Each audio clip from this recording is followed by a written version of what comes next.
चला तर मग आज बनवूया राजगिऱ्याचे लाडू.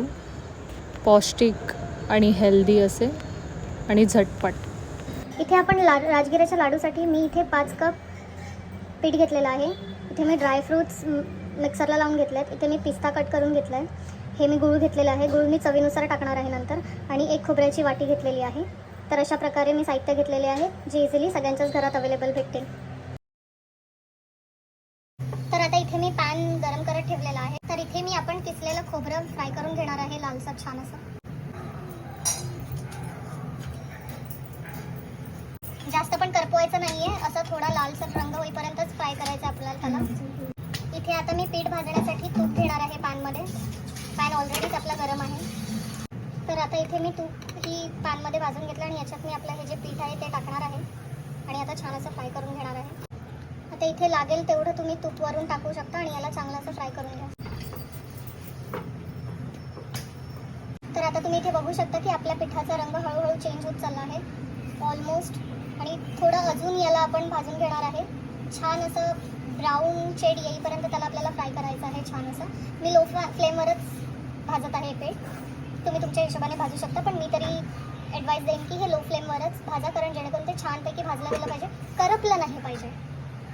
तर आता इथे मला पाहिजे तसं म्हणजे ब्राऊन असं पीठ भाजून झालेलं आहे. आता गॅस मी बंद करून घेतलेला आहे आणि याला आता मी एका वेगळ्या भांड्यामध्ये थंड होण्यासाठी ट्रान्सफर करणार आहे.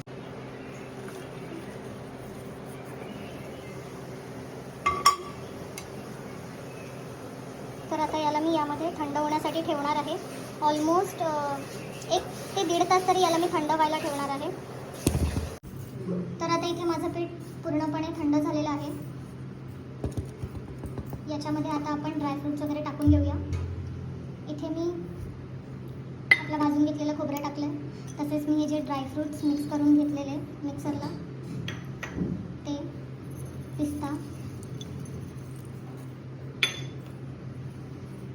गोड तुम्हाला जसं हवं आहे त्याप्रमाणे गोड. मी इथे कमी गोड बनवणार आहे म्हणून मी इथे थोडं गुळ घेतलेलं आहे. तसेच इथे मी मिक्सरला लावून घेतलेलं खजूर आहे, ते पण मी इथे टाकणार आहे. आणि आता हे सगळं मिश्रण आपल्याला छान असं मिक्स करून घ्यायचं आहे. हे पीठ मळून घ्यायचं आहे. आणि जर तुम्हाला तुमचं पीठ खूप ड्राय वाटत असेल तर याच्यामध्ये तुम्ही घीही टाकू शकता पुन्हा वरून मळून घेण्यासाठी.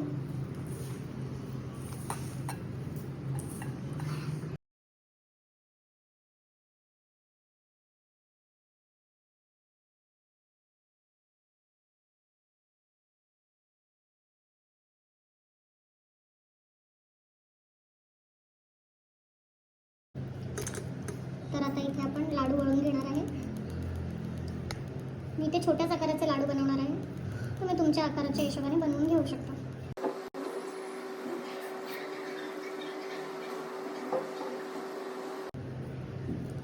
तर बघू शकता छान असा गोल आकाराचा लाडू बनवून झालेला आहे. आणि हा बरोबर आपलं पीठ जे काही मिश्रण आहे ते बरोबर झालेलं आहे सगळं, त्याच्यामुळे हा लाडू वळला गेला आहे. जर तुमचं काहीही तूप कमी असेल किंवा पीठ चांगलं भाजलं गेलं नसेल तर लाडू वळूच शकत नाही.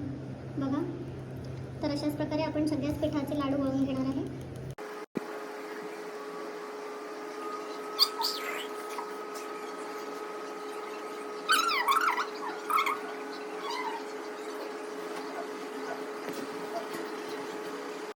राजगिऱ्याचे लाडू हे उपवासालाही चालतात. तसेच हे खूप पौष्टिक पण असतात. ज्यांना डायबिटीज आहे किंवा लहानांपासून मोठ्यांपर्यंत सगळ्यांसाठी हे हेल्दी आहे आणि क्विक रेसिपी आहे.